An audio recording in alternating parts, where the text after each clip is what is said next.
a short history of my writing life. I began writing at 14 after reading Dostoevsky's Crime and Punishment, and probably everything I've written since is influenced by that one experience.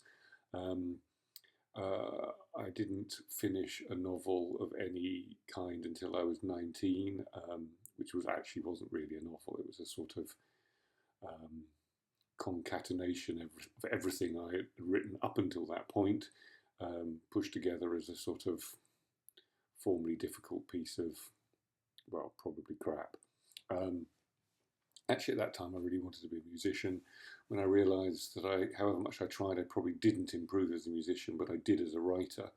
I probably started writing seriously at about 22 and moved to Paris, as you do, and wrote a novel.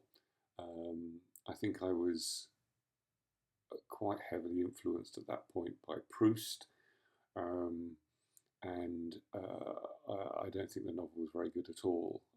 But I think it's very important to finish things. You become a better writer once you finish something. So I did finish it. I sent it to a few publishers. I heard nothing. Um, and then what did I do? I probably didn't write for a while. I moved to New York. Didn't do any writing there at all, but read a lot of American literature, which became very influential. I'm very easily influenced, which is the last thing you need as a novelist. Although wrestling with influences, I think, is actually a very good part of or a very important part of a writer's novelist career, which is obviously a Harold Bloomian notion, the anxiety of influence. So when I came back from New York, I was working with a friend writing screenplays. That didn't work out.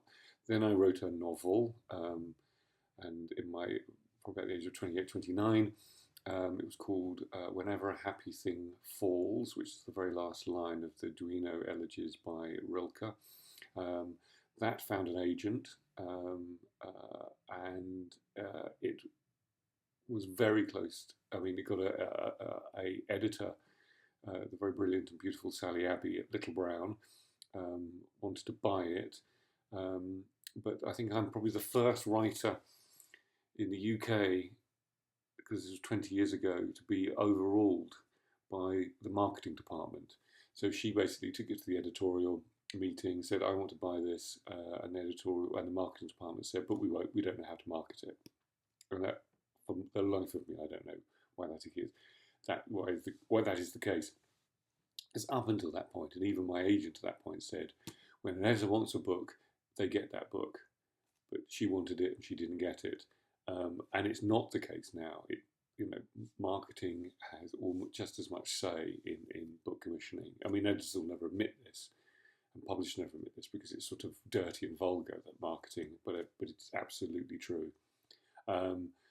Anyway, I went out and I wrote another novel. Can't remember what that was called. And my agent at the time didn't like that, so I fired my agent. I was agentless for a bit. Then I sent that second novel to a couple of agents. One agent, Simon Trewin, suggested that it wasn't quite what he was looking for, but if I was writing something else, to send that to him. And you get a lot of that. Don't like this, but can clearly write, so send to something else. They seem to forget that writing a novel can take 2 years. But anyway, so I was a bit stuffed then, having written two kind of reasonably good novels, lost an agent or fired an agent. And then I remember a call one day from a friend of mine who was living in Naples, and he taught English as a foreign language in Naples, and he said, "I have a student coming over to London, and he wants some conversation lessons. Do you want to go and meet him every morning and chat to him?" I wasn't working; I was trying to write, and he was going to pay me like 100 quid an hour or something. So I went and met this man, and he was in his late 50s or early 50s or something. And I said to him after a couple of minutes, "So what do you do?" And he said, "I'm the president of the Court of Murder in Naples." Anyway, it took me quite a while to realise that he might be a quite interesting character for a novel. and not the kind of novel I was writing. I mean, I was very much writing before that, kind of high literary novels about my own shit in my head.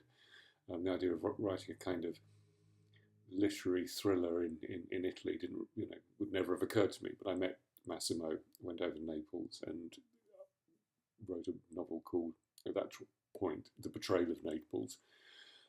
Send it to Simon Trewin because he said he wanted to see another novel. He wrote back basically going, "Don't know who you are, but I'll have a look at it." And I landed him via Sarah Ballard. So that was PFD, got an agent. He sent it out. So there was a smallish bidding war for The Betrayal of Naples, which ended up being called Betrayal in Naples, which I regret, but that was it. It landed with the brilliant Leo Hollis at Penguin. Got a 2-book deal, and it's sold in France and Holland and Italy. But anyway, so that was published, and it did. It was very well reviewed, and we got shortlisted for 3 First Book Awards and won one, the Writers' Club Best First Novel. Didn't sell huge amounts of copies, but the second novel I wrote was Saving Caravaggio, which was bought part second book deal for Penguin.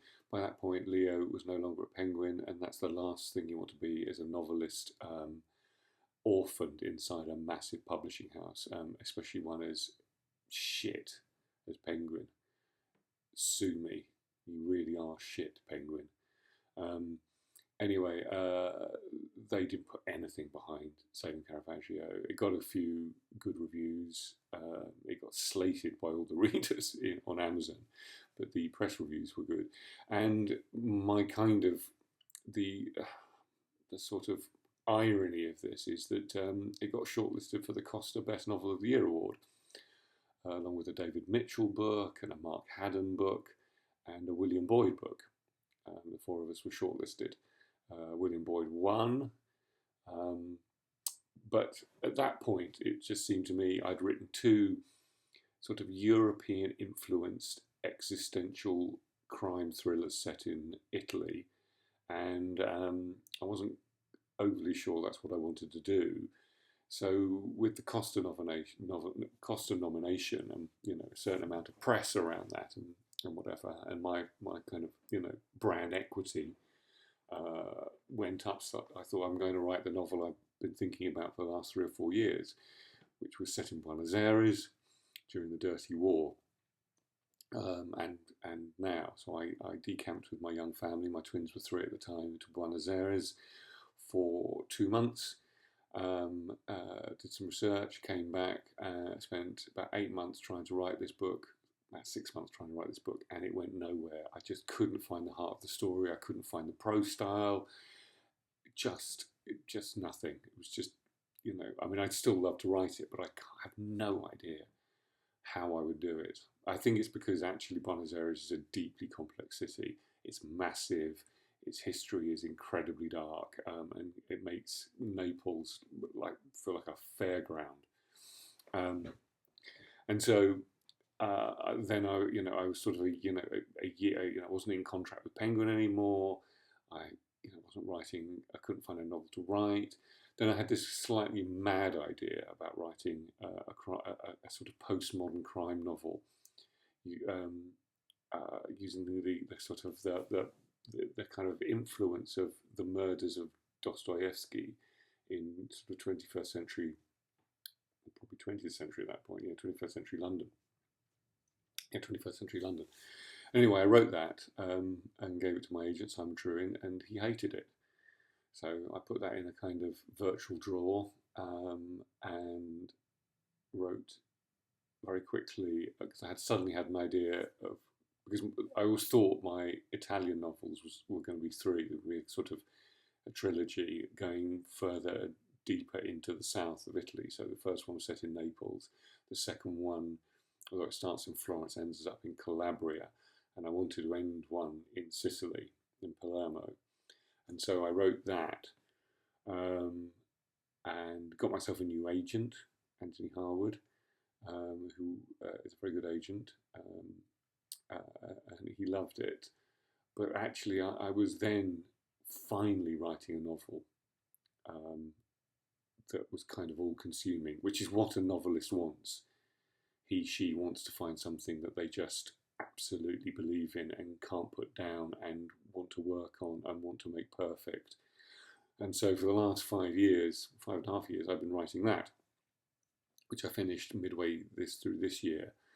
And I suddenly realised that I wanted to kind of go a different route. I wanted to go a kind of small independent press route, because the experience with Penguin was awful, because they're shit. Sue me.